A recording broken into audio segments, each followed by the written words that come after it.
The dust settled thick on everything in Red Canyon, coating the weathered buildings and the hope that once lived in people's hearts. Sarah Mitchell clutched her 3-year-old son Tommy closer to her chest as she stumbled down the main street, her feet blistered and bleeding through the holes in her worn boots. The boy's fever had been raging for 2 days now, his small body burning against hers like a coal from hell's own fire. She had walked 12 miles from the abandoned homestead, where her husband lay buried beneath a pile of stones, victim to the same sickness that now threatened to claim their son. The consumption had taken James quickly, leaving Sarah with nothing but a dying child and the clothes on her back. The bank had already sent word that the land would be sold for taxes, not that it mattered now. Without James, without hope, the farm was just another patch of cursed earth in a territory that seemed determined to break every soul that dared to dream within its borders. The first door she knocked on belonged to Dr. Morrison, the town's only physician. Through the glass, she could see him sitting behind his mahogany desk, counting coins with the same precision a priest might count prayers. His secretary, a pinched-faced woman with eyes like winter frost, barely looked up from her ledger. "The doctor requires payment in advance," the woman said through the barely opened door. $20 for a house call, $15 for an office visit. Sarah's heart dropped like a stone into a bottomless well. $20 might as well have been 20,000. She fumbled in her pocket and produced the only coins she had left in this world, 37 cents that wouldn't buy her son so much as a cup of milk. "Please," Sarah whispered, her voice breaking like glass against stone. "He's dying. He's just a baby." The secretary's face remained unmoved, carved from the same cold marble that seemed to make up the hearts of so many people in this unforgiving place. "No exceptions," she said, and shut the door with a finality that echoed through Sarah's soul. The next stop was the church, a small wooden structure that leaned slightly to one side, as if even the years had grown tired of keeping it upright. Reverend Matthews was a thin man with kind eyes, but kindness, Sarah learned, didn't always translate into action. He listened to her plea with genuine sympathy, his weathered hands clasped before him as she explained her desperate situation. "I wish I could help, Mrs. Mitchell, I truly do," he said, his voice heavy with what seemed like sincere regret. "But the church funds are already committed to the orphanage in Denver. Perhaps if you could wait a few weeks." A few weeks might as well have been eternity. Tommy's breathing had grown more labored with each passing hour, his little chest rising and falling with the kind of struggle that belonged to old men, not children who should be chasing butterflies and laughing at nothing at all. The general store, the telegraph office, the saloon, every door she tried opened just long enough for people to see her desperation and close again with varying degrees of politeness. Some offered kind words, others barely acknowledged her existence, but none offered the one thing she needed most: help for her dying child. As the sun began to sink toward the horizon, painting the sky the color of fresh blood, Sarah found herself sitting on the steps of the train station. The last eastbound train had departed an hour ago, taking with it her final hope of reaching a city where doctors might treat a child first and worry about payment later.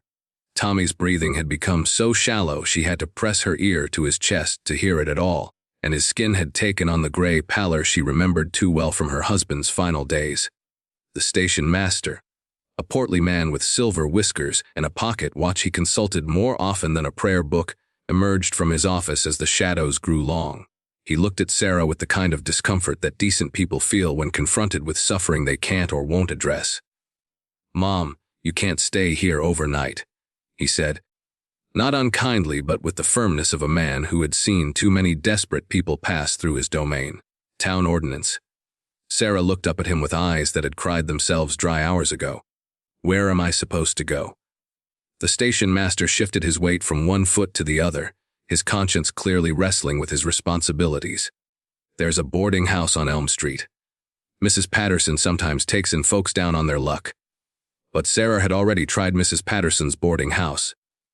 The elderly woman had taken one look at Tommy's condition and shook her head with the kind of fear that comes from living through too many plagues and pestilences. "Can't risk it," Mrs. Patterson had said, backing away as if death itself might be contagious. "I've got other boarders to think about." Now, as the first stars appeared in the darkening sky, Sarah stood up on unsteady legs and began walking toward the edge of town. If she was going to lose her son. At least it wouldn't be surrounded by the cruel indifference of strangers. She would find a place under the open sky where she could hold him close and sing him the lullabies his father used to love. The sound of hoofbeats on hard, packed earth reached her ears before she saw the rider.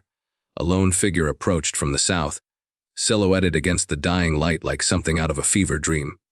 As he drew closer, Sarah could make out the details: a man on a paint horse, wearing a weathered hat and clothes that had seen better years.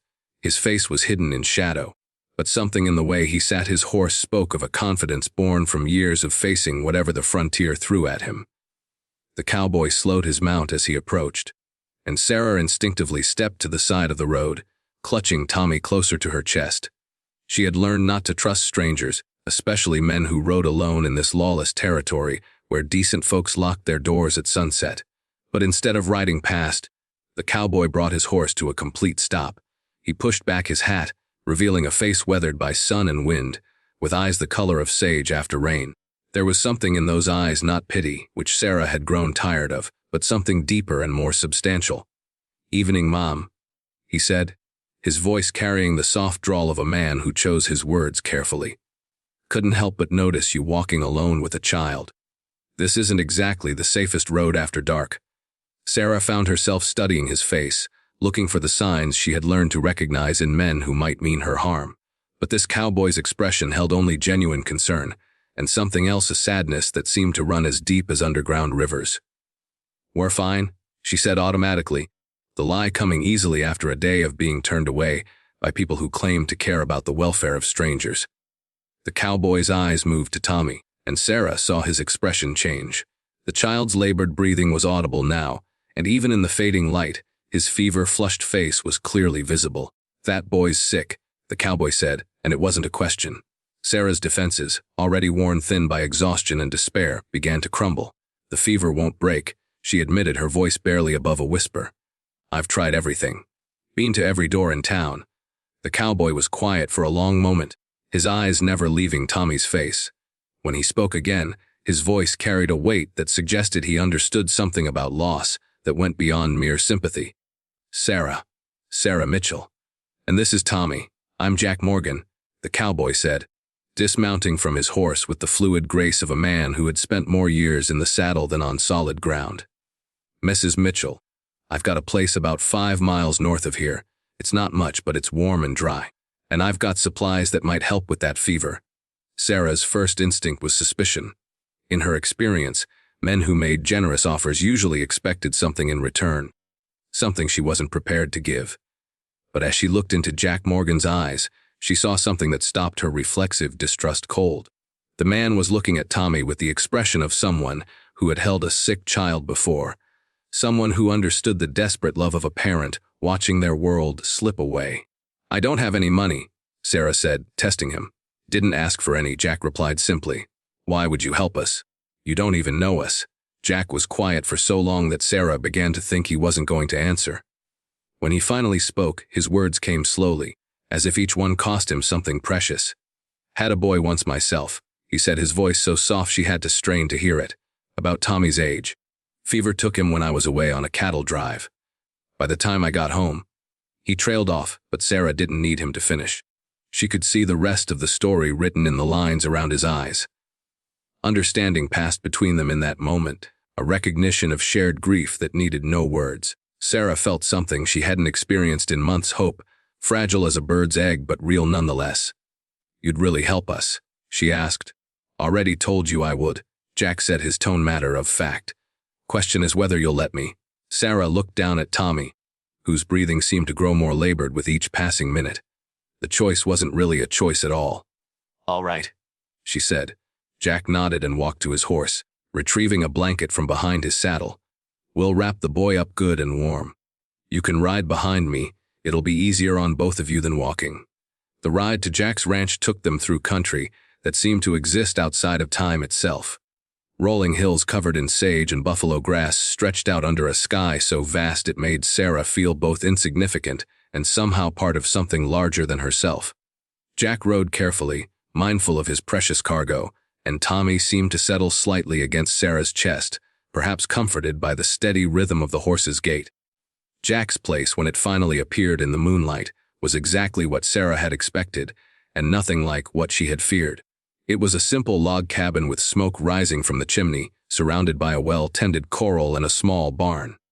Everything about the place spoke of a man who took care of what was his, who understood that in this harsh country, maintenance and preparation were the difference between survival and catastrophe. Inside, the cabin was spare but clean, furnished with handmade furniture that showed the kind of care that came from having nothing but time and the need to do things right. Jack immediately set about building up the fire while Sarah settled onto a wooden chair near the hearth, Tommy still clutched in her arms. "First thing we need to do is get that fever down," Jack said, moving to a cabinet near the kitchen area. "I've got willow bark tea, it's bitter as sin, but it'll help with the fever and the pain." As he prepared the tea, Jack moved with the efficiency of a man who had dealt with sickness before. He brought Sarah a bowl of cool water and clean cloths for Tommy's forehead, then disappeared into what she assumed was his bedroom, returning with a small bottle of amber liquid. "Whiskey," he said, noting her questioning look. "Not for the boy, for the tea. Just a few drops, it'll help him sleep." Over the next several hours, Jack proved to be as capable a nurse as any Sarah had ever encountered. He showed her how to make poultices for Tommy's chest, how to position him to help with his breathing, and how to recognize the signs that the fever might be breaking. His hands, weathered and scarred from years of hard work, were surprisingly gentle as he helped tend to the sick child. As the night wore on and Tommy finally fell into a deeper, more restful sleep, Sarah found herself studying her unlikely rescuer. Jack Morgan was clearly a man who had known hardship. It was written in every line of his face, every carefully controlled movement. But there was also a fundamental decency about him that seemed to shine through the rough exterior like gold ore in common rock. "Tell me about your son," Sarah said softly, breaking the comfortable silence that had settled over the cabin. Jack's hands stilled on the piece of leather he had been mending. For a moment, Sarah thought he wouldn't answer, and she began to regret asking such a personal question. But then he set down his work and stared into the fire with eyes that seemed to be seeing something far beyond the dancing flames. "His name was Billy," Jack said finally. "Born the year I started this place. His mother died bringing him into the world, so it was just him and me from the beginning." He paused, his throat working as if the words were difficult to swallow.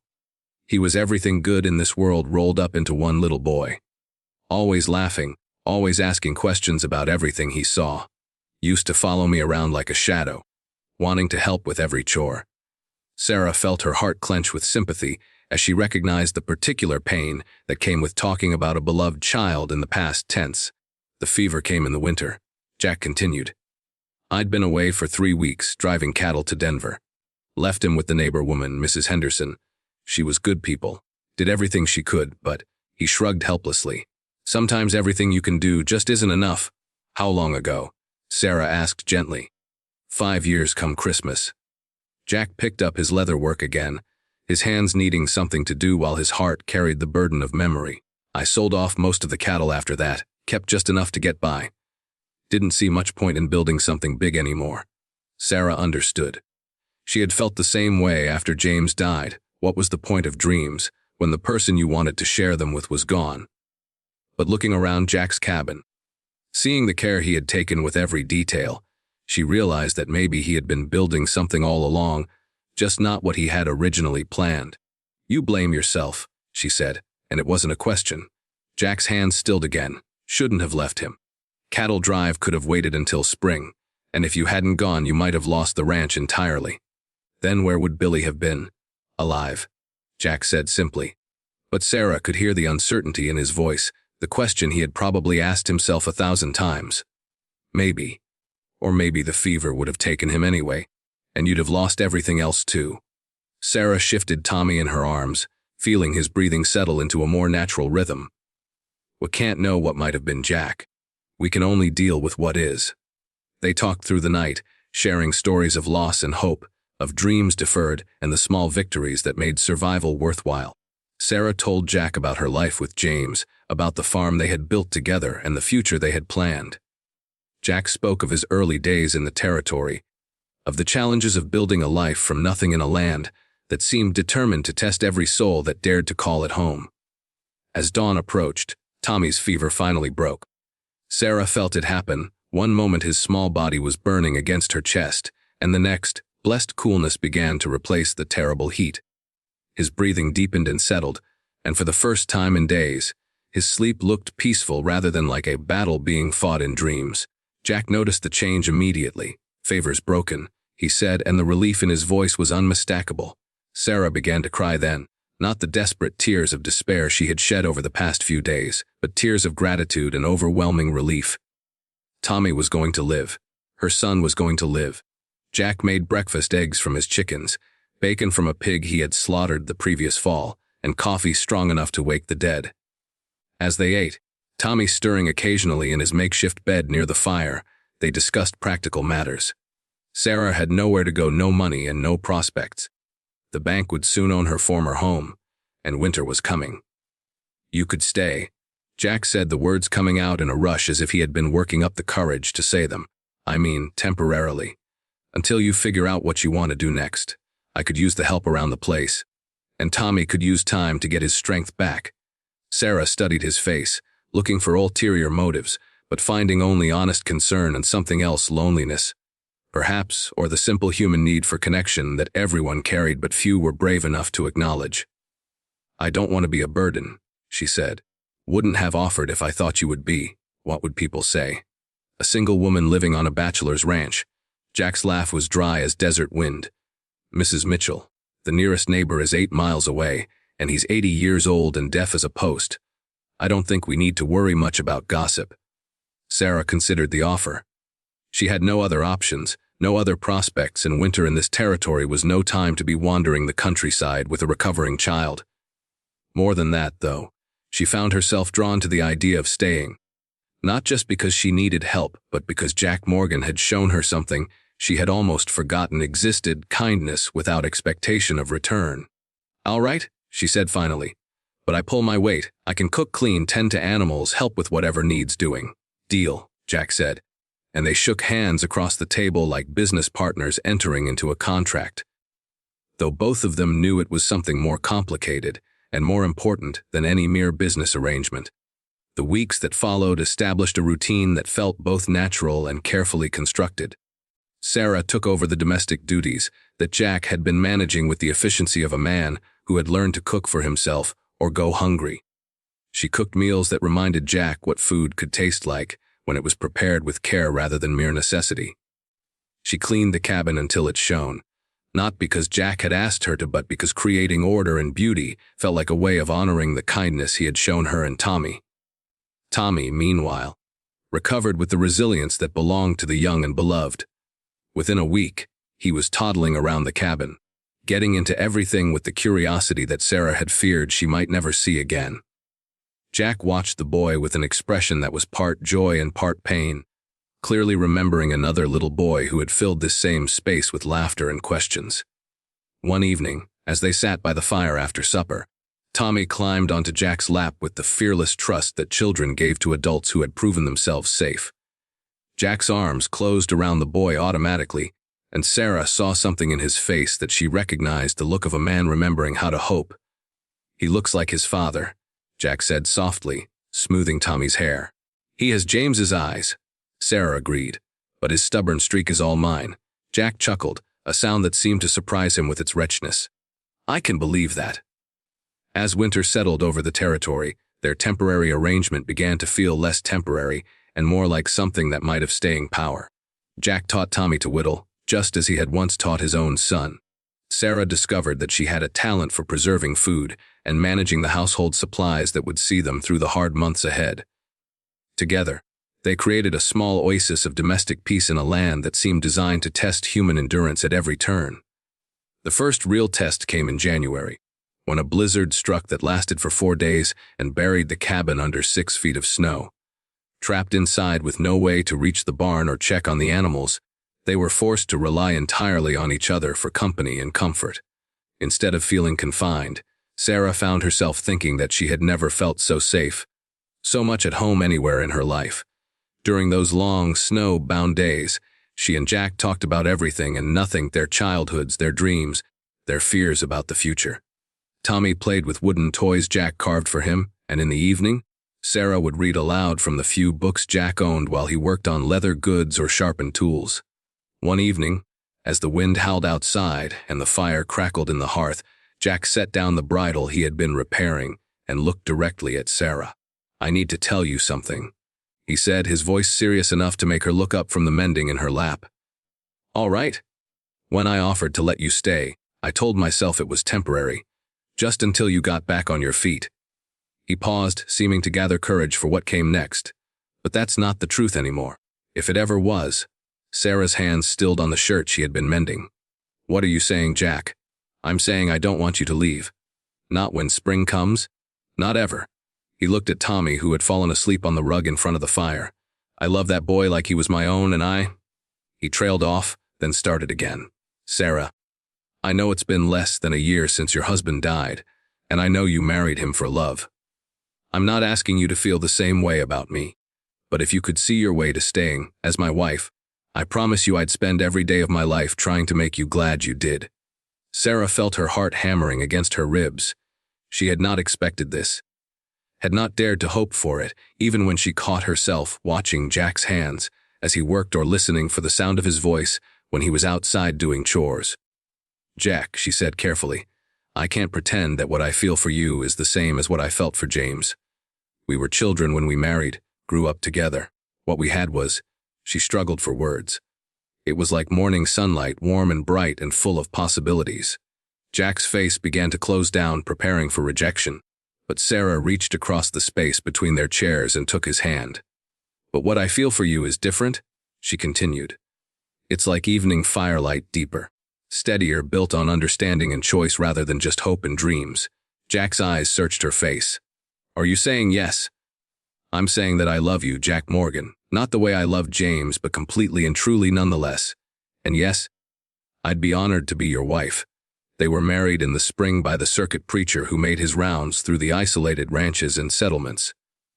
Mrs. Henderson, the neighbor woman who had tried to save Jack's son, served as witness along with two other local ranchers who had known Jack for years. Tommy, now healthy and strong, toddled between the adults in his best clothes, clearly delighted to be the center of attention. The wedding was simple, but it was real in a way that satisfied something deep in Sarah's soul. When Jack slipped a simple gold band onto her finger, she felt not like she was betraying her first husband's memory, but like she was honoring it by choosing to live and love again. Their first year as a married couple brought challenges that tested their partnership. A late spring freeze killed half their vegetable garden. Wolves took 3 calves before Jack could track them down and eliminate the threat. Tommy came down with a summer fever that, while not as serious as the consumption that had nearly killed him, still sent Sarah's heart racing with remembered terror. But they weathered each crisis together, and Sarah discovered that there was something to be said for building love on a foundation of mutual respect and shared adversity rather than youthful passion alone. She and Jack complemented each other in ways that surprised them both, his steady practicality balancing her occasional flights of worry, her gentle humanity softening his sometimes harsh pragmatism.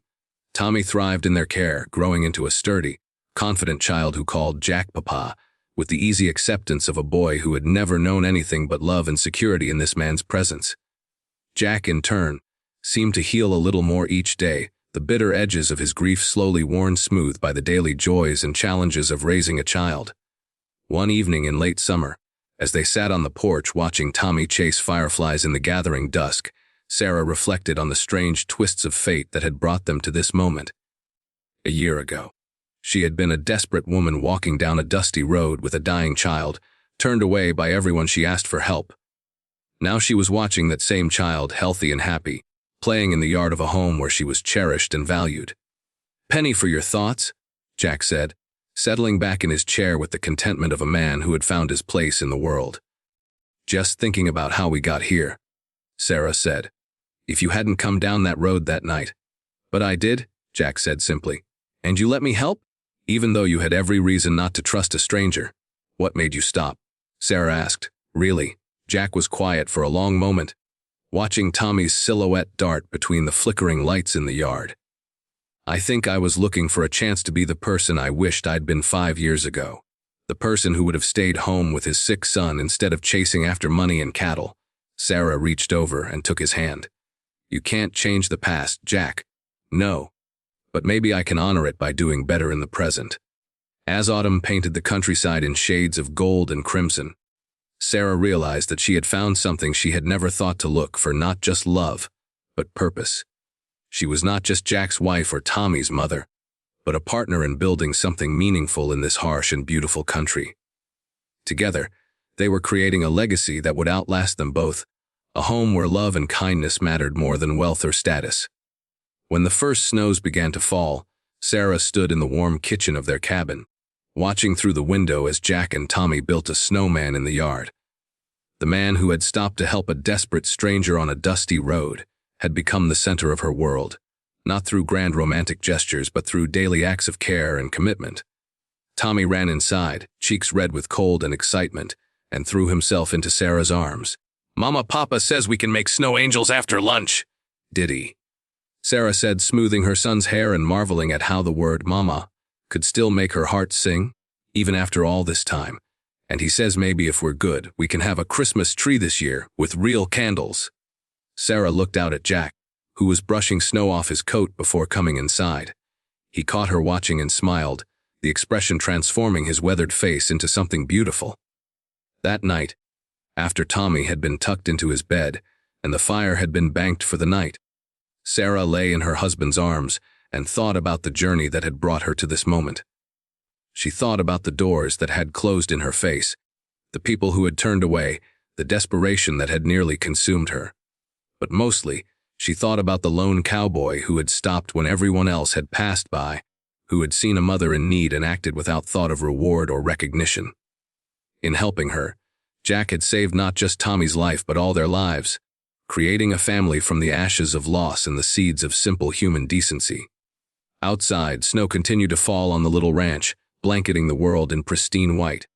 Inside, three people who had found each other in the vast loneliness of the frontier slept peacefully, surrounded by the kind of love that transformed houses into homes and strangers into family.